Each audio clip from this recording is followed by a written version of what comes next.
दोस्तों इस वीडियो में class 10th science model set का 50 महत्वपूर्ण ऑब्जेक्टिव प्रश्न पे डिस्कस करेंगे जो मैट्रिक परीक्षा के लिए काफ़ी ही महत्वपूर्ण है। दोस्तों यदि आप लोग इस बार मैट्रिक परीक्षा की तैयारी कर रहे हैं तो आपके लिए यह वीडियो काफ़ी ही महत्वपूर्ण है। वीडियो को शुरू से अंत तक देखिएगा। यह फाइनल एग्जाम का रिवीजन वीडियो है। इसमें 50 महत्वपूर्ण ऑब्जेक्टिव प्रश्न दिया गया है साइंस मॉडल सेट का। तो चलिए वीडियो को शुरू करते हैं। देखते हैं आज का पहला प्रश्न। देखिए पहला प्रश्न में पूछा गया है कि नाभिकीय ऊर्जा का स्रोत निम्न में से कौन सा है। यूरेनियम है, सोडियम, कार्बन और ऑप्शन डी है इनमें से सभी। तो क्वेश्चन नंबर फर्स्ट का आंसर हो जाएगा ऑप्शन ए यूरेनियम हो जाएगा। टोटल इसमें 50 प्रश्न है दोस्तों, तो थोड़ा फास्ट हम इसे रिवीजन करेंगे, ठीक है। अगला क्वेश्चन, क्वेश्चन नंबर 2। दूसरा क्वेश्चन है दोस्तों कि दही के जमने में निम्नलिखित में से कौन सी क्रिया होती है। यह क्वेश्चन कई बार भी बताए हैं, तो इसका आंसर क्या बताए थे, तो किण्वन बताए थे, ठीक है। दही के जमने में जो क्रिया होती है वो कौन क्रिया होती है, तो किण्वन की क्रिया होती है, यानी ऑप्शन सी इसका सही होगा। Question number 3। क्वेश्चन नंबर 3 में पूछा गया है निम्नलिखित में से कौन सा उत्पाद लेड नाइट्रेट को गर्म करने पर प्राप्त होता है। काफी महत्वपूर्ण प्रश्न है यह क्वेश्चन नंबर 3। इसका सही आंसर याद रखिएगा NO2 और O2 ऑक्सीजन, ठीक है। ऑप्शन डी इसका सही होगा। और यह सब परीक्षा में पूछा गया प्रश्न है, तो VVI लगा के याद कर लेना है, ठीक है। अगला question, question number 4। Question number 4 में पूछा गया कि निम्न में कौन सा द्विलिंगी पुष्प है। गुलाब का फूल है, लौकी का फूल है, पपीता का फूल है और कोई नहीं। इनमें से कौन सा द्विलिंगी पुष्प है, तो इसका सही आंसर हो जाएगा ऑप्शन सी पपीता का जो फूल है यह कौन, तो द्विलिंगी पुष्प है। क्वेश्चन नंबर 4 हो गया। और क्वेश्चन नंबर 5 देखिए। क्वेश्चन नंबर 5 काफी ही आसान प्रश्न है और हमेशा यह परीक्षा में पूछा जाता है कि प्रकाश के प्रवर्तन के कितने नियम है। तो प्रकाश के प्रवर्तन का है या अपवर्तन का है, दोनों के 2 नियम, यानी इसका आंसर हो जाएगा ऑप्शन बी हो जाएगा। अगला question, question number 6। Question number 6 में पूछा गया कि किस दर्पण से वस्तु का बड़ा प्रतिबिंब बनता है, समतल से, अवतल से कि उत्तल से। तो क्वेश्चन नंबर 6 का आंसर हो जाएगा ऑप्शन बी अवतल दर्पण से वस्तु का बड़ा प्रतिबिंब बनता है। अगला क्वेश्चन देखिएगा, क्वेश्चन नंबर 7। निम्न में से कौन जैव नवीकरणीय कचरा है। प्लास्टिक है, थर्मोकोल है, पॉलीथीन और टिश्यू पेपर है। तो टिश्यू पेपर जो है दोस्तों यह जैव नवीकरणीय कचरा है, यानी इसका आंसर हो जाएगा ऑप्शन डी हो जाएगा क्वेश्चन नंबर 7 का। क्वेश्चन नंबर 8 देखिए। क्वेश्चन नंबर 8 में पूछा गया है बेकिंग सोडा का रासायनिक सूत्र। इनमें से कौन जो है वो बेकिंग सोडा का रासायनिक सूत्र है, तो NaHCO3 यह किसका रासायनिक सूत्र है, तो बेकिंग सोडा का रासायनिक सूत्र है, यानी इसका आंसर हो जाएगा ऑप्शन ए हो जाएगा। तो रासायनिक सूत्र पे याद रखिएगा, बेकिंग सोडा का हो गया, देखिए खाने वाला सोडा, धोने वाला सोडा, प्लास्टर ऑफ पेरिस और जिप्सम, नीला थोथा, ये सब जो है सभी का रासायनिक सूत्र याद रखिएगा। यहाँ से एक प्रश्न कन्फर्म रहिए, परीक्षा में पूछेगा, ठीक है। Question number 9। कौन सा पदार्थ नीले लिटमस पत्र को लाल कर देता है। अम्ल, क्षार, लवण, कौन सा पदार्थ जो है वो नीले का लाल कर देता है, तो अम्ल कर देता है। अम्ल का pH मान 7 से कम होता है, तो इसका आंसर ऑप्शन ए होगा। Question number 10। क्वेश्चन नंबर 10 है कि आधुनिक आवर्त सारणी में आवर्तों की संख्या है कितना है। तो आधुनिक आवर्त सारणी में आवर्तों की संख्या कितना है, इसका आंसर आप हमें नीचे कमेंट बॉक्स में बताइएगा, क्योंकि यह प्रश्न बहुत बार हम बता चुके हैं, ठीक है। और कोई भी प्रश्न में दिक्कत हो तो आप हमसे संपर्क कर सकते हैं व्हाट्सएप के माध्यम से और कमेंट के माध्यम से। तो सभी लोग क्वेश्चन नंबर 10 का सही आंसर बताइए नीचे कॉमेंट बॉक्स में, उसके बाद अगले क्वेश्चन की ओर बढ़ते हैं। अगला क्वेश्चन देखिएगा, 11 नंबर क्वेश्चन। नाइट्रोजन के 2 परमाणुओं के बीच कितने आबंध बनते हैं। तो नाइट्रोजन के 2 परमाणुओं के बीच 3 आबंध बनते हैं, यानी 11 का सही आंसर हो जाएगा ऑप्शन सी 3 आबंध बनते हैं। अगला question 12 number question. 12 number question में पूछा गया है निम्न में कौन सा अधातु चमकीला है। एल्युमिनियम, आयोडीन, सल्फर और ब्रोमीन। तो ये आयोडीन जो है यह है अधातु, तो अधातु होते हुए भी यह चमकीला है, यानी इसका आंसर ऑप्शन बी हो जाएगा। Question number 13। Milk of magnesia का pH मान, काफी महत्वपूर्ण प्रश्न है यह मिल्क ऑफ मैग्नीशिया। तो मिल्क ऑफ मैग्नीशिया का जो pH मान होता है वो 10.5 होता है। कितना होता है, 10.5। ऑप्शन डी इसका सही होगा। 14 नंबर क्वेश्चन देखिए। 14 नंबर क्वेश्चन है कि जंतुओं में वृद्धि हार्मोन स्रावित होता है किस ग्रंथि से होता है। तो जंतुओं में दोस्तों जो वृद्धि हार्मोन होता है वो फ्यूस ग्रंथि से स्रावित होता है, यानी इसका आंसर हो जाएगा ऑप्शन ए। अगला क्वेश्चन 15 नंबर क्वेश्चन, स्त्रियों में लिंग गुणसूत्र होते हैं, तो स्त्रियों में लिंग गुणसूत्र XX होते हैं और पुरुष कहेगा तो हो जाएगा XY। ठीक है, तो दोनों प्रश्न याद रखिएगा। अगला क्वेश्चन देखिए 16 नंबर क्वेश्चन। 16 नंबर प्रश्न में पूछा गया कि विद्युत प्रतिरोधकता निर्भर करता है, तो विद्युत प्रतिरोधकता जो है वो चालक के पदार्थ की प्रकृति पर निर्भर करता है, यानी इसका सही आंसर क्या हो जाएगा, ऑप्शन सी हो जाएगा।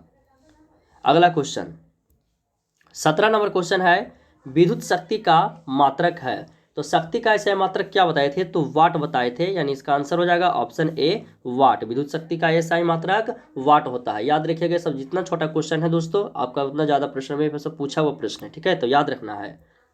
18 नंबर क्वेश्चन कि निकट दृष्टि को किस लेंस के उपयोग द्वारा संशोधित किया जाता है, यानी कि निकट दृष्टि दोष को किस लेंस के द्वारा दूर किया जा सकता है, तो अवतल लेंस के द्वारा निकट दृष्टि को दूर करेंगे और दूर दृष्टि दोष को उत्तल लेंस के द्वारा दूर करेंगे। तो इसका आंसर हो जाएगा ऑप्शन ए अवतल लेंस, क्योंकि पूछा है निकट दृष्टि दोष।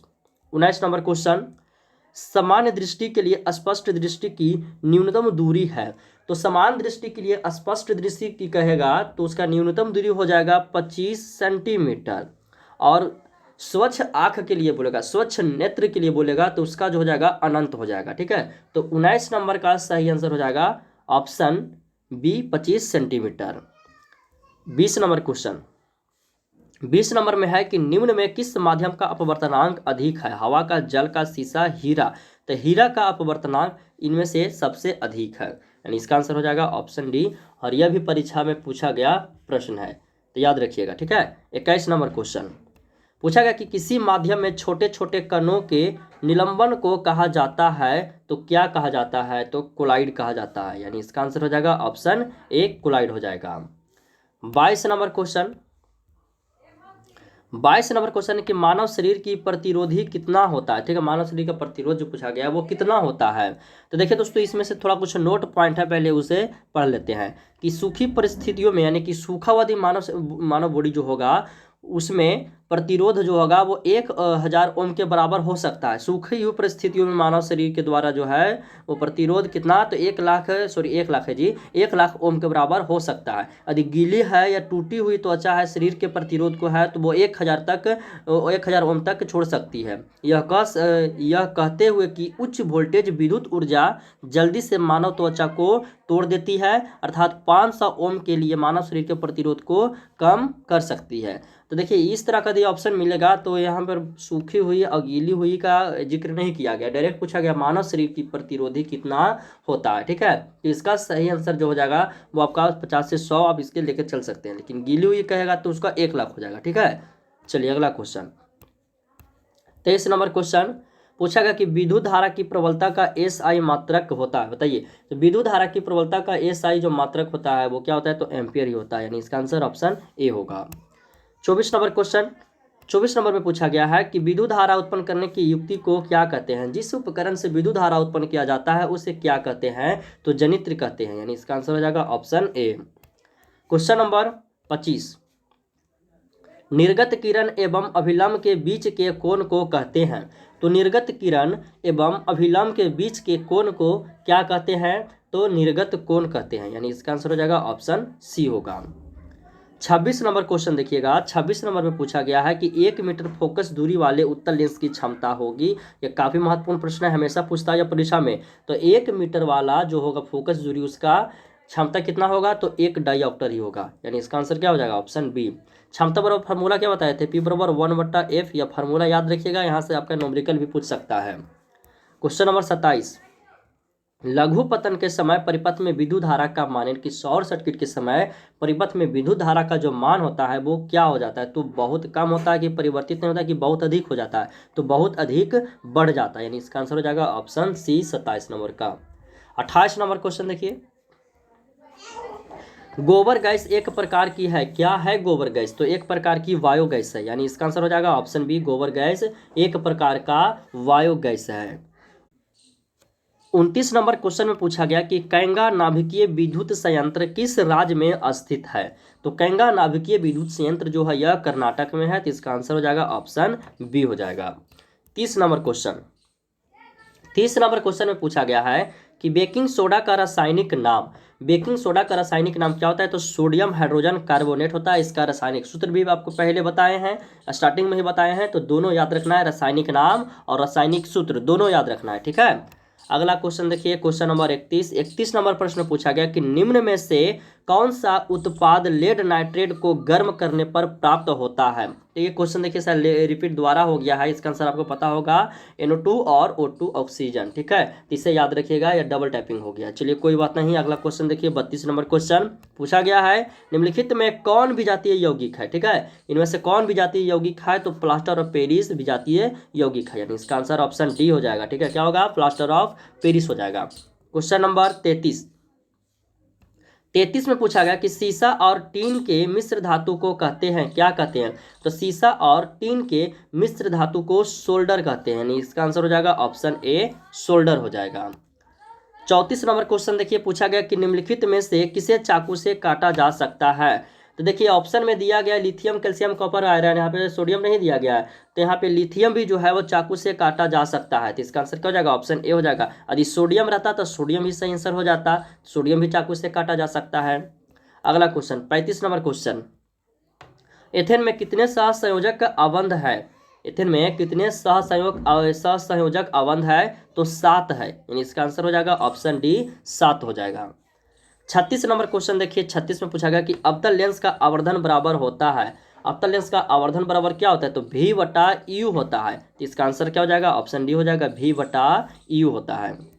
अगला क्वेश्चन, ये सब फार्मूला है, याद रखिएगा, न्यूमेरिकल बनाने में काम आएगा, ठीक है। 37 नंबर, मानव नेत्र वस्तु का प्रतिबिंब निम्न में से किस भाग पर बनता है? तो रेटिना पर बनता है। वस्तु का प्रतिबिंब कहाँ बनता है मानव नेत्र में? तो रेटिना पर, इसका ऑप्शन सी सही होगा। 38 नंबर क्वेश्चन पूछा गया है कि विद्युत जनित्र का सिद्धांत आधारित है। तो विद्युत जनित्र का जो सिद्धांत है दोस्तों, वो विद्युत चुंबकीय प्रेरण पर आधारित है, यानी इसका आंसर हो जाएगा ऑप्शन सी होगा। क्वेश्चन नंबर 39 पूछा गया कि निम्न में से कौन बायोगैस ईंधन का स्रोत नहीं है? तो इनमें से कौन जो है वो बायोगैस ईंधन का स्रोत नहीं? तो लकड़ी, गोबर गैस, कोयले सब है, लेकिन नाभिकीय ऊर्जा नहीं है, यानी इसका आंसर ऑप्शन सी हो जाएगा, नाभिकीय ऊर्जा बायोगैस ईंधन का स्रोत नहीं है। 40 नंबर क्वेश्चन, जीवाश्म ईंधन का उदाहरण पूछा गया है, कोयला, लकड़ी, गोबर गैस, यह सभी। तो कोयला जो है यह जीवाश्म ईंधन का उदाहरण है, यानी इसका आंसर हो जाएगा ऑप्शन ए, यानी कि जीवों के द्वारा जो बना हुआ है। अगला क्वेश्चन देखिएगा, क्वेश्चन नंबर 41 पूछा गया कि एथेनोइक अम्ल को समानता क्या कहा जाता है? तो एथेनोइक अम्ल को एसिटिक अम्ल भी कहा जाता है, यानी इसका आंसर हो जाएगा ऑप्शन बी, एसिटिक अम्ल। 42 नंबर क्वेश्चन, भारतीय संगीत प्रणाली में संगीत के कितने सुर होते हैं? काफी महत्वपूर्ण प्रश्न है यह 42 नंबर। तो भारतीय संगीत प्रणाली में संगीत के 7 सुर होते हैं, यानी इसका आंसर हो जाएगा ऑप्शन सी। क्वेश्चन नंबर 43 में पूछा गया कि वायुरोधी बर्तन में खाद्य सामग्री रखने में उपचयन की गति हो सकती है। तो जो वायुरोधी बर्तन होगा उसमें खाद्य सामग्री रखने में जो उपचयन की गति होगी वो धीमी होगी, यानी इसका आंसर क्या हो जाएगा? ऑप्शन ए होगा, धीमी होगी। अगला क्वेश्चन, क्वेश्चन नंबर 44 पूछा गया सिल्वर क्लोराइड का रंग क्या है? सिल्वर क्लोराइड का रंग, तो सिल्वर यानी चांदी कैसा लगता है? उजला उजला दिखने में लगता है, तो इसका आंसर हो जाएगा श्वेत, ऑप्शन ए। अगला क्वेश्चन 45 नंबर, शरीर में पीएच मान, हमारे शरीर में पीएच जो है मान वो कितने प्रास के बीच कार्य करता है? तो हमारे शरीर में पीएच जो प्रास है वो कितने? तो 7 से लेकर 7.8 के बीच में काम करता है, यानी इसका आंसर हो जाएगा ऑप्शन बी। 46 नंबर क्वेश्चन देखिएगा, बेकिंग पाउडर का अणुसूत्र पूछा गया है। तो बेकिंग पाउडर का अणुसूत्र ये भी डबल हो गया है, NaHCO3। इसका रासायनिक सूत्र भी आपको बताए हैं, दोनों याद रखना है। 47 नंबर प्रश्न देखिएगा, 47 नंबर में पूछा गया कि शुद्ध सोना को व्यक्त किया जाता है। तो शुद्ध सोना को 24 कैरेट से व्यक्त किया जाता है, यानी इसका आंसर हो जाएगा ऑप्शन बी। और जो आभूषण वगैरह बना होता है वो शुद्ध सोना का नहीं, उसमें कॉपर वगैरह सब मिलाया जाता है, ठीक है। अगला क्वेश्चन, 22 कैरेट या 20 कैरेट का आभूषण बनाया जाता है। 48 नंबर क्वेश्चन, मानव में डायलिसिस थैली है। तो मानव में डायलिसिस थैली नेफ्रॉन है, यानी इसका आंसर ऑप्शन ए होगा। 49 नंबर क्वेश्चन देखिए, भोजन का पाचन किस प्रकार की अभिक्रिया है? ये सब देखिए काफी महत्वपूर्ण प्रश्न है, उपचयन अभिक्रिया। कौन अभिक्रिया? उपचयन अभिक्रिया। 50 नंबर क्वेश्चन देखिए, 50 नंबर में है, निम्नलिखित में से कौन एक लिंगी पादप का उदाहरण है? सरसों, गुलहड़, पपीता। तो पपीता का फूल तो द्विलिंगी में आ गया था, तो इनमें से एक लिंगी पूछा गया है ना। तो इसका सही आंसर क्या हो जाएगा? नीचे आप कमेंट बॉक्स में इसका आंसर भी बताइएगा। 2 प्रश्न आपसे पूछे हैं, दोनों का आंसर नीचे कमेंट बॉक्स में आना चाहिए, ठीक है। तो सभी लोग इसका आंसर बताइएगा। इसका पीडीएफ डाउनलोड करना चाहते हैं तो एप्लीकेशन का लिंक वीडियो के डिस्क्रिप्शन में है, पहले आप जाके एप्लीकेशन डाउनलोड कीजिए। जो भी हम वीडियो बनाते हैं उसका पीडीएफ पाई क्लासेस ऐप पे अवेलेबल रहता है, आप जाके वहाँ से डाउनलोड कर सकते हैं। तो ऐप का लिंक वीडियो के डिस्क्रिप्शन में है, जाके सभी लोग डाउनलोड कर लीजिए और वहाँ से पीडीएफ भी डाउनलोड कर लेना है, ठीक है। तो मिलते हैं अगले वीडियो में।